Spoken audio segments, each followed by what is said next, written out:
사드는 여러분들의 생명을 보호하기 위해서 도입하는 겁니다.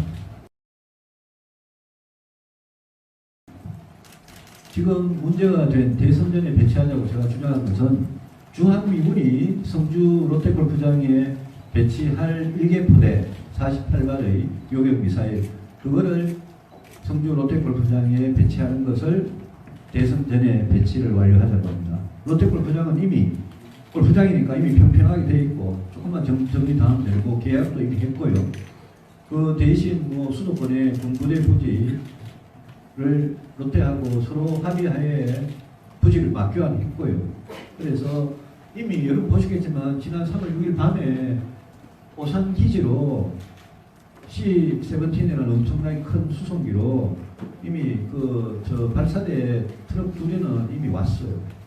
그거 들여오는 거예요. 그게 뭐 새로 만들어서 들여오는 게 아니고 미국의 본토에 배치된 사드 1개 포대를 옮기는 겁니다. 주한미군으로.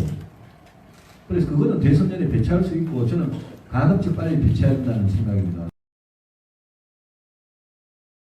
저는 북한의 핵미사일이 2013년경부터 핵탄두를 소형화해서 노동이나 스커드 미사일에 올려가지고 쏴서 우리나라 제주부터 서울까지 어디든지 떨어질 수 있는 그런 상태가 되어 있다고 이렇게 생각하는 사람이고, 김정은 같은 저런 사람이 여러분들을 향해 핵미사일을 쏘지 않을 거라고 생각하면 나는 그 근거가 궁금하고요.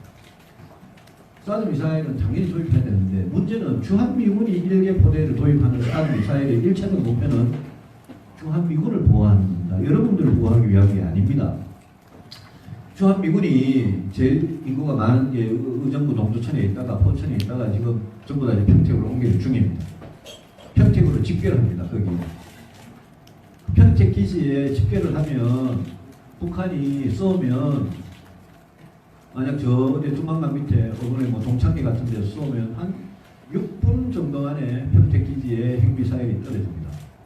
주한미군이 그걸 알기 때문에 빨리 사드 포개 1개 포대 도입해가지고 자기 기지부터 보호하는 게 1차적 목표이기 때문에 5천만 대한민국 국민은 이번에 들여오는 사드 가지고는 죄송하지만 보호가 잘 안 됩니다.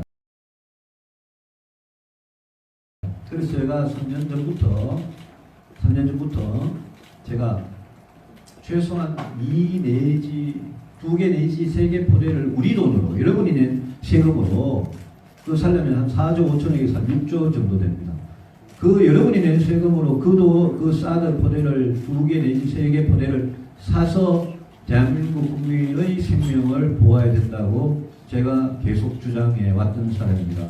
이 문제는 여러분들, 우리 여러분의 아버지, 여러분 가족 생명을 지키는 문제이기 때문에 저는 누가 뭐라 그래도 이거는 필요하다라고 생각해서 제가 제일 먼저 일찍 우리 돈으로 사라고 주장했던 사람이고, 지금도 주한미군이 1개 포대 갖고 오는 거 갖고는 저는 도저히 믿을 수 없고 미군을 믿을 수 없어서 안심이 안 돼서 우리 돈으로 사라는 겁니다.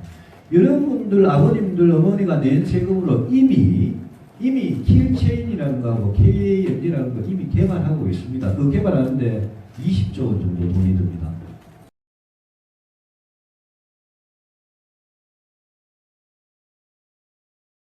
그것도 중국 사드하고 비슷한 무기를 우리는 연구 개발하고 있는 아주 초보적인 단계인데 그거 개발이 언제 성공될지, 그걸로 북한 핵미사일 요격할 수 있을지 자신이 없는 그런 상황입니다. 그래서 이미 20조 쓰고 있는 그 돈 중에 연구개발을 계속하되 4조에서 6조 정도 들여가지고 2, 3개 이미 성능이 어느 정도 입증된 무기, 방어용 무기를 도입하자는 거, 그거를 반대하는 저는 이유를 모르겠습니다.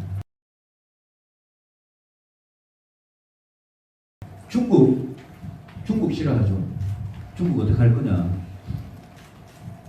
중국이 사드에 대해서 왜 반대합니까? 우리 국민들 생명, 우리 돈으로 우리가 지키겠다는데 중국이 자기들이 뭔데 반대합니까? 네? 왜 반대합니까? 그 사람들이.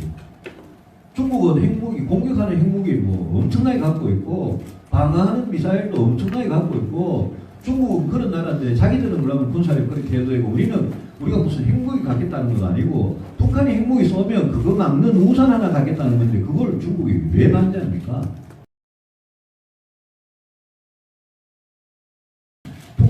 미사일을 쏘면요, 저 동창리에 쏘면 이렇게 해서 높이 올라가서 이렇게 떨어지는 게 아니고 요렇게 옆으로 비스듬하게 날라온다. 저 고도로 날라오기 때문에 쏴도 필요 없다고 주장하던 사람들이 우리나라 야당이고 북한이고 중국입니다. 근데 그게 다 틀렸어요. 왜 틀렸느냐? 2013, 14, 15에 북한이 미사일을 쏴가지고 동해안에 떨어뜨린 발사는 실험을 보니까 요렇게 낮게 날아가는 게 아니고 고각 발사로 엄청나게 높이 올라가가지고 대기권 위로 올라갔다가 엄청나게 빠른 속도로 떨어집니다. 그거 막을 무기 없습니다. 지금 대한민국이 없습니다.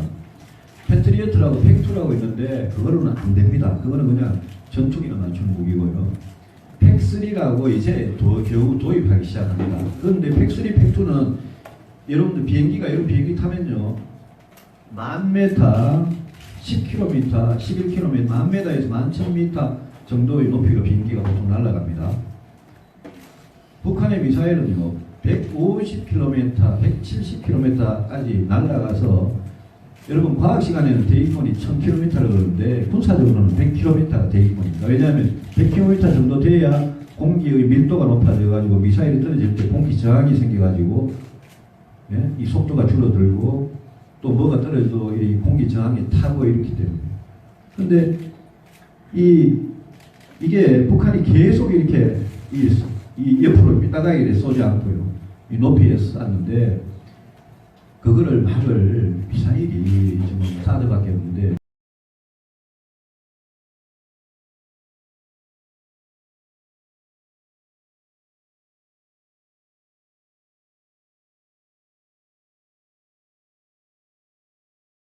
중국은 그걸 갖고 쓸데없이 사드에 따라오는 엑스밴드 레이더라는 거, 그게 자기들을 쳐다본다 이러면서 쓸데없는 말도 안 되는 트립 잡고 있는 겁니다. 엑스밴드 레이더라는 레이더 없어도요, 요즘 인공위성하고 각종 정찰기하고 이걸로 중국이 많은지 미국이 마음만 먹으면 다 볼 수 있습니다. 중국도 거꾸로 다 볼 수 있습니다.